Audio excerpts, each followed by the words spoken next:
네, 시장의 흐름을 꿰뚫는 핵심, 바로 왜라는 질문입니다. 종목에는 이유 없는 상승도 하락도 없습니다. 냉철한 분석과 집요한 질문으로 시장의 본질을 파헤칩니다.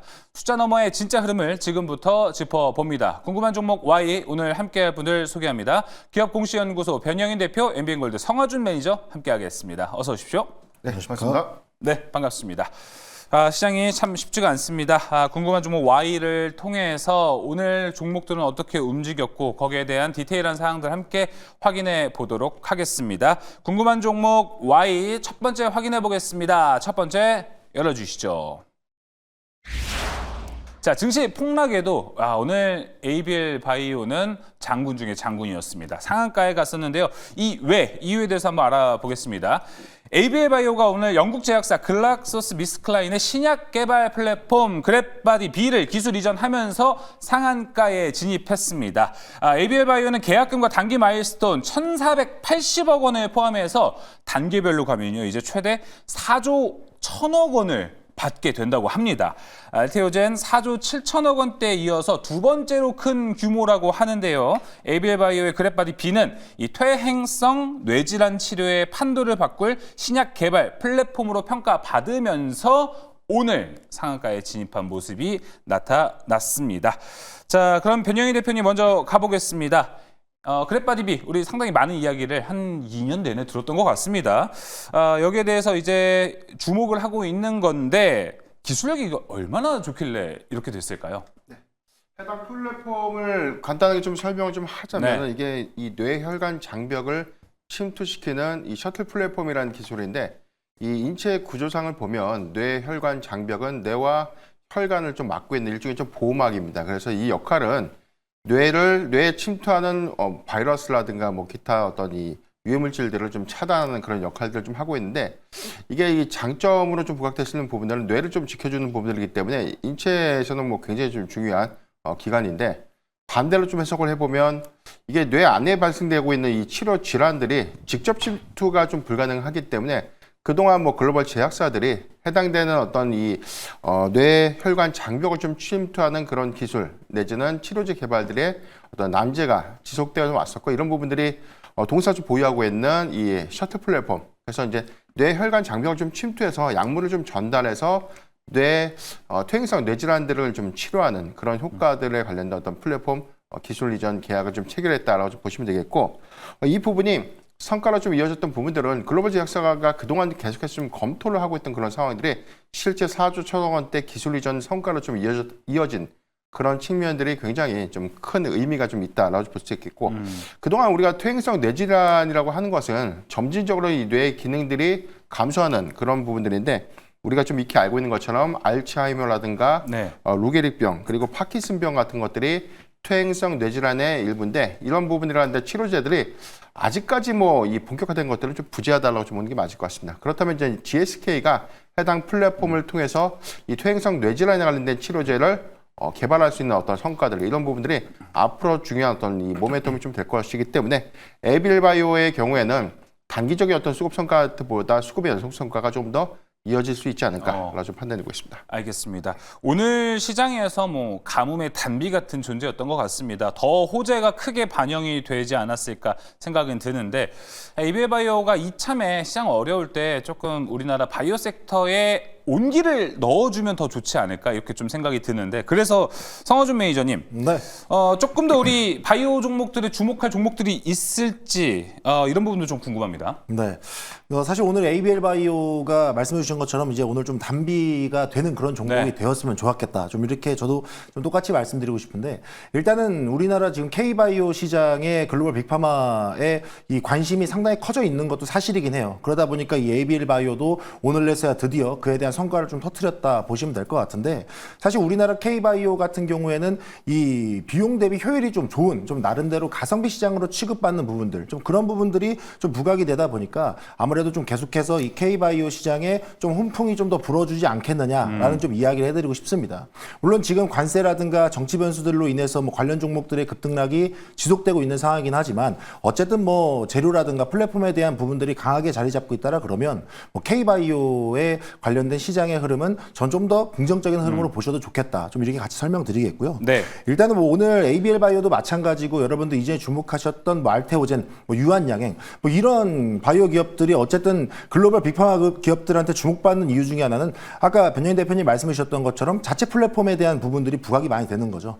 그러니까 오늘 ABL 바이오 같은 경우에도 이 그랩바디에 대한 기술을 어떻게 좀 이제 약만 좀 바꿔서 대응을 한다라 그러면 뭐 파킨슨병이라든가 알츠하이머 뭐 더욱더 많은 그러니까 중복적으로 그 플랫폼 기술을 사용할 수 있다라는 점 그게 되게 부각이 좀 많이 되는 것 같아요. 그러니까 우리나라 같은 경우에는 ABL 바이오뿐만 아니고 뭐 알테오젠, 뭐 주요 기업들도 워낙에 전 자체 플랫폼 개발이 잘 되어 있는 상황이다 보니까 그에 대한 부각이 계속 되는 거다. 그러니까 글로벌 빅파마 기업들도 돈은 있어요. 근데 시간은 없습니다. 그리고 만약에 임상에 대해서 들어갔다가 플랫폼 개발하고 거기에 시간 쓰고 돈 쓰다가 잘못되면 그대로 무너지는 거다 보니까 나름대로 플랫폼 갖고 있는 기업들을 빨리 선점하려고 하는 노력들이 나오다 보니 우리나라 시장이 비교적 조금 더 부각된 부분들이 있었다. 좀 이렇게 말씀드려야겠고 특히나 이제 오늘 ABL 바이오도 마찬가지지만 뭐 유한양행 같은 경우에도 이전에 렉라자에 대한 이슈가 또 있었잖아요. 나름대로 또 상용한 첫 사례가 그렇죠. 되기도 했고 그러다 보니까 우리나라 K바이오 나름대로 성공한 사례도 있고 플랫폼도 강점으로 갖고 있다. 그러면 당연히 글로벌 빅파마 기업들이 우리나라 K바이오를 안 들여다볼 이유가 없지 않겠느냐라는 그런 것 때문에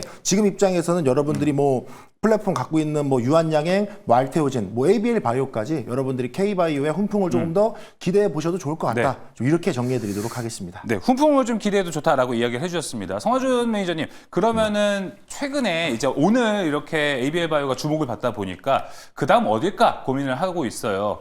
리가캠 얘기가 좀 나오고 있더라고요.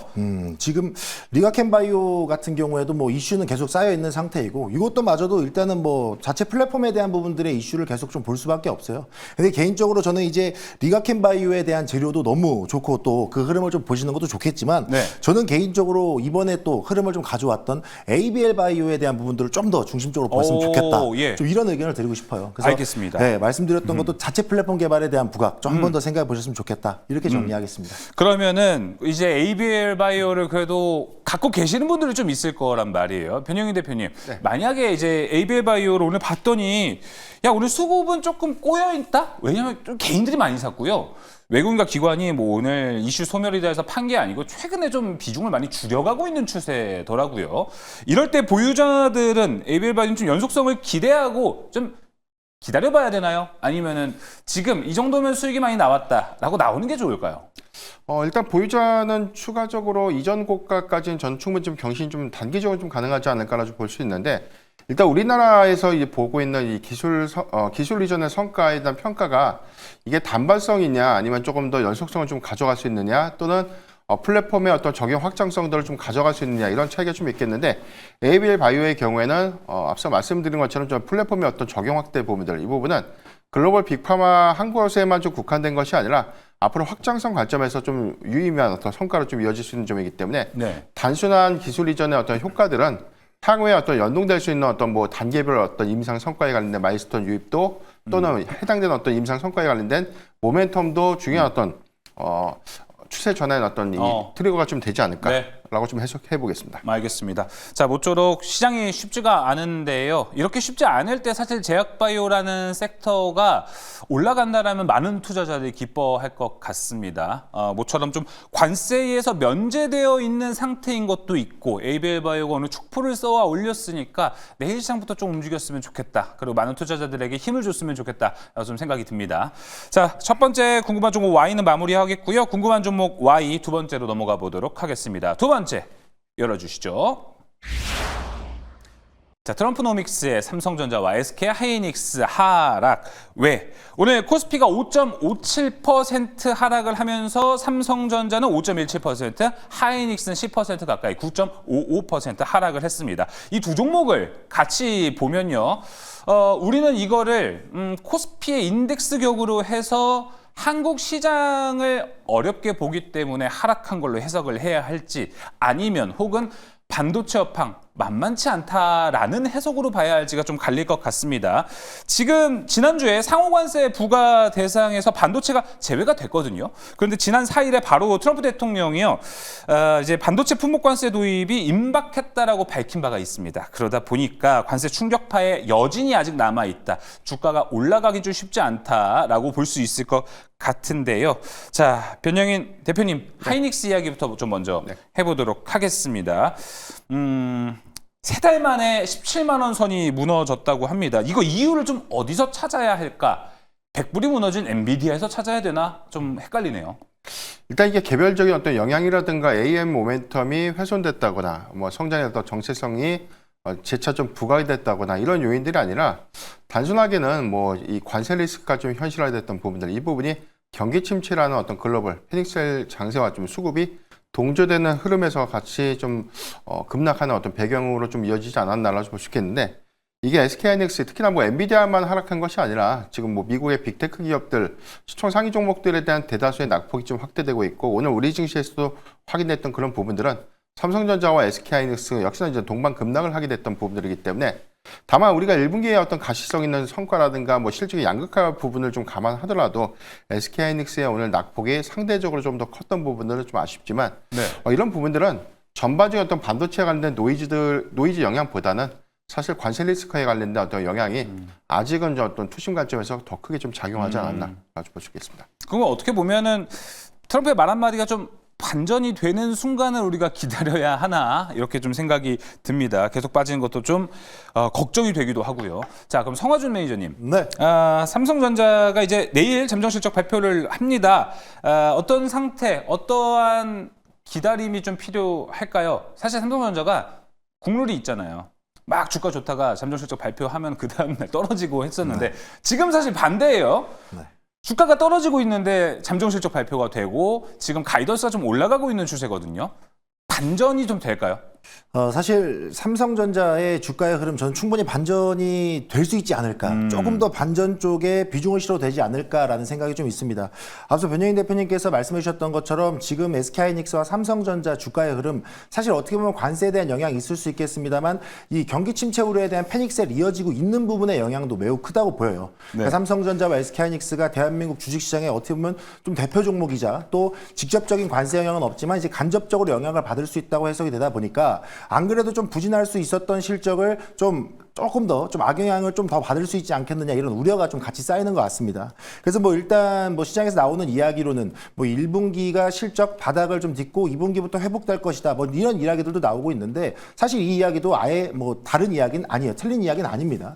어쨌든 지금 삼성전자가 1분기 실적이 좀 힘들 수도 있었던 이유를 뭐 굳이 설명드리자면, 뭐 AI 반도체, 그에 대한 HBM 수급을 따라가지 못했다라는 점, 이런 부분들이 뭐 주요 고객사를 놓쳤다, 뭐 이런 이슈들이 또 있을 수 있겠고요. 거기에다가 또 미국이 계속해서 중국을 견제하고 있던 부분들이 있죠. 뭐 기술 수출 제한 등 그런 부분들이 있다 보니까 아무래도 이제 중국 입장에서도 미국이 막아버리니까 일단은 한국의 메모리를 찾는데, 이 부분들이 오히려 매출은 늘지만 마진이 낮아지는 부분에 이게 삼성전자 좀 실적에 아쉬운 결과를 낳을 수 있다, 뭐 이런 내용도 있고요. 거기에다 뭐 파운드리 부분은 뭐 모바일 수요 부진이라든가 그쵸. 이런 부분들 같이 또 겹쳐 있다 보니까 아무래도 이번 1분기는 실적이 엄청나게 좋은 모습을 보이긴 어려울 것이다. 근데 여기에서 또 하나 봐야 되는 건, 결과적으로 아까 말씀드렸던 것처럼 관세에 대한 영향으로 패닉스가 계속 나오고 있잖아요. 그러다 보니까 어차피 주가도 계속 시장의 흐름에 의해서 밀린 상태이고 실적까지도 바닥을 다진다라 그러면 어쨌든 반등의 열쇠는 쥐고 있는 상황이 아닌가. 첫 번째는 시장의 흐름의 되돌림, 두 번째는 실적의 반등. 그렇기 때문에 이미 쥐고 있는 반등의 열쇠를 통해서 다시 한번 저는 삼성전자의 흐름을 좀 지켜보셔도 좋을 것 같다, 말씀드리도록 하겠습니다. 그래서 이런 부분들에 대한 반등의 열쇠 흐름 한번 좀 계속 추적해 보셨으면 좋겠고, 그리고 관세에 대한 영향도 어쨌든 또 우회적으로 또 유연한 대응을 하면서 뭐 현지화도 계속해서 이뤄내고 있고 하고 있다 보니까 생각보다 관세에 대한 여파, 그 파급 효과가 그렇게까지 크지 않을 수도 있다. 그러니까 우려하는 것만큼 그렇게 크게 영향을 받지 않을 수도 있다라는 부분들이 있다 보니까 지금 입장에서는 관련된 종목들, 삼성전자 또는 SK하이닉스도 마찬가지 그 흐름을 한번 좀 같이 보시면 좋겠다, 이렇게 말씀드리겠습니다. 알겠습니다. 변영인 대표님, 격하게 관세 얘기 나와서 파급 효과가 크지 않을 수 있다라고 막 격하게 끄덕끄덕 하셨거든요. 더 첨언해 주실 게 있으신가요? 그 부분에 대해서? 일단 낙폭 확대 부분에 대해서는 뭐 일단 실적 발표를 앞두고 있는, 아무리 뭐 지금 현재는 호실적으로 좀 발표한다고 하더라도 시장의 상황들 때문에 이 부분에 대한 주가 반영이 좀 이루어질 수 있을까라는 관점, 반대로 좀 해석을 해보면 관세 리스크가 좀 완화되면서 수급이 좀 반등하는 어떤 시점이라면 SK하이닉스의 오히려 기대 요인들, 1분기의 경우에는 삼성전자와 실적의 어떤 차별화 관점에서 오히려 영업이익 추정치가 상향되고 있었고요. 이 부분은 1분기 레거시 부분에 대한 재고 조짐이 빠르게 좀 회복되고 있는 그런 부분들이 네. 2분기 실적 개선과 좀 맞물리면서 예. AI 모멘텀들에 관련된 반영 효과들을 네. SK하이닉스가 조금 더 빠르게 좀 가져갈 수 있지 않을까 아주 보여드리겠습니다. 그럼 두 분께 공통 질문 한번 해보도록 하겠습니다. 지금 삼성전자 53,200원, SK하이닉스 164,800원까지 내려왔습니다. 둘 다 사볼 만한 가격까지 온 것 같긴 하거든요. 그렇다면 지금 어떻게 하시겠습니까? 둘을 매수하시겠습니까? 아니면 아직 무서워서 현금 보유가 낫겠습니까? 먼저 변영희 대표님. 네. 저는 매수를 해야 된다고 봅니다. 우리가 지금 현재 구간에서 매수를 한다는 것은 소위 뭐 많은 비중을 실는 것보다는 이제 분할 매수 관점에서 접근을 좀 가능할 수 있는 구간이다라고 볼 수 있겠고, 물론 지금 시간에 미국 선물 지수가 좀 역시나 좀 하락세를 좀 보이고는 있는 부분들, 내일 우리 시장에 시초 일부 좀 영향은 좀 있겠지만, 저는 사실상 해당되는 어떤 우려감들, 이전 저점이었던 9월 19일에 144,700원대까지 좀 하회할 수 있는 시그널 좀 아니다라고 볼 수 있겠고, 네. 아직까지 뭐 1분기에 관련된 실적 기대치가 좀 남아있는 부분들이기 때문에 저는 SK하이닉스의 어떤 단기 급락은 오히려 매수의 기회로 좀 활용할 수 있지 않을까 아주 판단하고 있습니다. 알겠습니다. 매니저님은요? 근데 저는 똑같은 의견입니다. 지금은 충분히 매수로 임할 수 있는 자리다라고 말씀드리고 싶어요. 결국에는 어떠한 이제 반도체 시장에 대한 모멘텀이 크게 훼손됐다거나 AI 반도체 수요가 줄어서 더 이상 시장에 성장할 수 없다? 그런 관점이 아니죠. 어쨌든 시장에 대한 우려 때문에 좀 급락세를 좀 이어가고 있는 부분들이 있다 보니까 충분히 반발 매수가 붙을 수 있는 가격대에 와 있다. 그래서 저는 충분히 매수로 임해도 좋다. 다만 이제 오늘 미국 정규장의 흐름, 그리고 또 그에 대한 말씀해 주신 것처럼 시초에 대한 흐름들도 있기 때문에 어느 정도 좀 분할 매수 관점에서 지켜보시는 것도 좋을 것 같다. 네. 이렇게 말씀드리겠습니다. 네, 여러분 바닥을 맞추기는 쉽지 않습니다. 미국 시장까지 한번 참고해 보고 그 다음에 내일 시장 우리가 어떻게 할지 포지션도 함께 잡아보는 것 중요한 포인트가 될 것 같습니다. 궁금한 종목 Y 두 번째 마무리하고요. 이제 궁금한 종목 Y 세 번째로 넘어갑니다. 세 번째 열어주시죠. 네, 탄핵 선고가 있었고 주말 이틀밖에 안 지났어요. 근데 정치권에서 또 시장에서는 벌써 바삐 움직이고 있는 것 같습니다. 정치 테마주, 즉 인맥주로는요 오늘 홍준표, 이재명, 한동훈, 안철수 조기 대선 후보들과 관련된 종목들이 움직였고요. 그나마 이 무작위 인맥주보다는 실체가 있는 것을 선택하겠다라는 것에서 정책주로 또 흐름들이 이끌어 갔습니다. 청년 일자리 창출, 교육, 저출산 대책 관련주들이 움직였는데요. 시장이 어렵다 보니까 지금 좀 탈출구의 역할도 하고 있는 것 같습니다. 그리고 시간상 지금 테마의 전반 그리고 극초반입니다. 그래서 아직 수익을 챙길 구간이 있다라는 해석도 함께 나오고 있습니다. 자, 변영인 대표님. 네. 자, 이제 후보 등록 시작됐고요. 대선일 현재 6월 3일로 잠정 결정이 됐습니다. 내일이면 알 수 있다라고 하고 있는데 벌써부터 정책주들이 좀 움직이고 있습니다. 네. 이건 뭐 선취매 개념입니까 지금? 사실 이 제한된 유동성이 오늘 뭐 페닉셀 장사 안에서 사실 뭐 살 종목이 좀 없는 것이죠. 그렇죠. 다만 네. 이제 센티 관점에서 기대 요인들이 좀 남아 있는 테마성 수급으로 좀 자금이 이동하는 현상이다라고 볼 수 있겠고, 두 번째는 조기 대선에 관련된 일정들이 좀 타이트하게 좀 잡혀 있죠. 해당 대선 뭐 후보자 등록 이후에 본격적인 어떤 대선 토론회 내지는 정책 관련된 또는 뭐 공약 관련된 제시 부분들이 현실화가 좀 된다면 전통적으로 우리가 뭐 일자리라든가 교육 뭐 그리고 여기 대해서 뭐 출산 관련된 어떤 정책들이 먼저 좀 선행해서 좀 올려줬는데, 이후에 정책 관련된 토론회 안에서 새로운 어떤 정책이라든가 공약들이 다시 한번 좀 제시가 된다면 해당된 수급이 순환의 관점에서 좀 더 이어질 수 있는 그런 연속성도 당분간 좀 주시를 좀 해봐야 되지 않을까 아주 판단하고 있습니다. 예, 알겠습니다. 자, 그럼 성호준 매니저님, 네. 원래 좀 정치 테마가 쫙 올라갈 때는 그 수익 기준으로만 봤을 때 네. 인물주가 주는 수익이 진짜 엄청납니다. 근데 정책주가 사실 안전해요. 안전하긴 한데 수익은 조금 미진하다고 해야 될까요? 인물에 비해서. 근데 오늘은 좀 아니었어요. 오늘은 정책도 막 상한가 정도 되게 많았습니다. 지금 우리가 인맥 관련주들하고 그다음에 정책 관련주들을 좀 구분을 할 필요성이 있는지, 그리고 정책이 더 나은 게 맞는 건지도 궁금합니다. 사실 지금 입장에서는 빠르게 좀 구분을 해야 되지 않을까 좀 이렇게 말씀드리고 싶어요. 그러니까 오늘부터 그러니까 지난주에 이어서 오늘까지도 계속해서 정치인 관련주, 그러니까 특정 정치인 관련주라든가 이 정책 테마주 움직임이 너무나도 잘 나왔죠. 앞서 말씀해 주셨던 것처럼 이 쏠림 현상이 있었다 보니까 뭐 정책 테마주도 급등하는 모습 나오고 뭐 시장에서 매매할 것들이 없다 보니까 그런 종목들로 단타 쏠림들이 좀 많이 나왔습니다. 근데 이제 정치인 테마주, 그러니까 특정 인물에 관련된 종목들 같은 경우에는 아무래도 이제 시장과 무관하고 그리고 특정 정치인과도 그렇게 크게 관련이 없음에도 불구하고 코에 걸면 코걸이, 귀에 걸면 귀걸이 뭐 이런 느낌으로 종목들이 움직이는 경우가 상당히 많죠. 그러다 보니까 뭐 사실 대표 종목이라고 하는 종목들이야 뭐 상한가도 계속해서 시세 분출 나오고 하고는 있습니다만 이런 부분들에 있어서 여러분들이 변동성에 대비하지 않거나 여러분들이 잠깐 한눈 파는 사이에 급락을 이어가면서 여러분들이 그 종목에 대한 대응이 전혀 안 되는 수준까지도 빠질 수 있다 보니까 이런 변동성에는 여러분들이 분명히 조심을 하셔야 된다. 자, 그러면 여러분들이 그러면 이번에 대선을 앞두고 있다 보니까 단기적으로 수급이 너무 좋을 것 같은데 그러면 정책 테마주가 낫겠습니까? 저는 그렇다. 이렇게 말씀드리고 싶어요.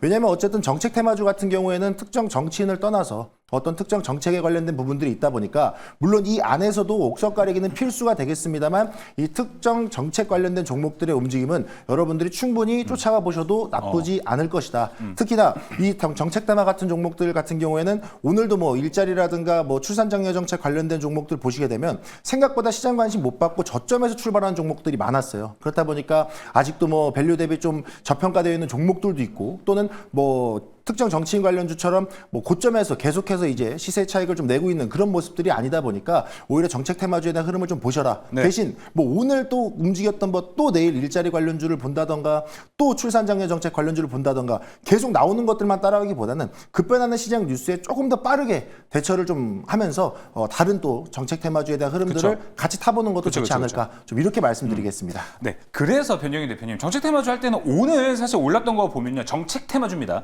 자, 오늘 올랐던 거 보면요 일자리, 저출산, 교육 요 위주로 움직였거든요. 근데 정책이 사실 이거고 이 세 가지만 있는 게 아니란 말이죠. 더 늘려갈 수 있어요. 부동산 대책도 우리가 볼 수 있을 것 같기도 하고 반도체도 어떻게 보면 정책에 들어갈 수 있지 않을까? 뭐 이렇게 좀 생각이 되는데 우리 범위를 넓혀본다면은 어디 섹터 좀 괜찮아 보이세요? 네, 시간에서는 이 행정수도에 관련된 이전 관련된 이런 어떤 정책도 사실 내일 뭐 재차 좀 부각이 좀 될 수 있겠고, 그러니까 중요한 거는 전통적인 우리가 정책 수혜주를 좀 논의를 하더라도 앞으로 좀 양산될 수 있는 새로운 정책 그리고 새로운 어떤 산업 정책 이슈 내지 연동되는 어떤 산업 수혜의 관점에서 저는 뭐 이런 관련 종목들은 재차 좀 부각이 좀 될 것 같습니다. 다만 이제 수급의 연속성 관점에서 모두 다 좋은 것이 아니라 말씀드린 것처럼 선별적인 그리고 단기적인 어떤 접근만 좀 가능하다는 점 좀 전 참고하면 좋을 것 같습니다. 네, 알겠습니다. 자, 정치 테마, 정책 테마까지 이야기를 함께 나눠보면서 오늘 궁금한 종목 Y는 여기서 마무리 지어보도록 하겠습니다. 자, 지금까지 기업공시연구소 변영인 대표, MBN골드 성화준 매니저와 함께했습니다. 오늘 말씀 고맙습니다.